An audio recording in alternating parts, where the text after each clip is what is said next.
প্রধানমন্ত্রী শেখ হাসিনার ঐতিহাসিক স্বদেশ প্রত্যাবর্তন দিবস উপলক্ষে শোভাযাত্রা ও সমাবেশ করেছে বাংলাদেশ ছাত্রলীগ। বৃহস্পতিবার বিকেলে ঢাকা বিশ্ববিদ্যালয়ের মধুর ক্যান্টিন থেকে শুরু করে সন্ত্রাস বিরোধী রাজু ভাস্কর্যের পাদদেশ পর্যন্ত শোভাযাত্রা ও সমাবেশ অনুষ্ঠিত হয়।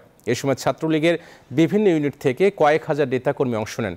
নেতারা বলেন, কোনো শিক্ষা প্রতিষ্ঠানে অস্ত্রের ঝনঝনানি নেই। দেশের 17 কোটি মানুষের আনন্দই প্রধানমন্ত্রীর আনন্দ। ছাত্রলীগের একজন কর্মী বেঁচে থাকতে কেউ প্রধানমন্ত্রীর চুল পরিমাণ ক্ষতি করতে পারবে না। বলেন, দেশের জনগণের স্বার্থে পিতার স্বপ্ন বাস্তবায়নের লক্ষ্যে দেশবিরোধী রক্তচক্ষু উপেক্ষা করে দেশে ফিরেছিলেন শেখ হাসিনা। 1981 সালের 17ই মে শেখ হাসিনার স্বদেশ প্রত্যাবর্তনের মাধ্যমে নাগরিক অধিকারের সূচনা হয়।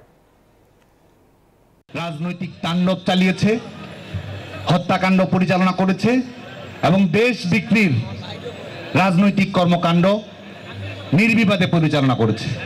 বঙ্গবন্ধু তনয়া দেশরত্ন শেখ হাসিনা আমাদের এই গণতন্ত্র রাজনৈতিক অধিকার প্রত্যাবর্তন করেছেন বঙ্গবন্ধু তনয়া দেশরত্ন শেখ হাসিনার প্রত্যাবর্তনের কারণে।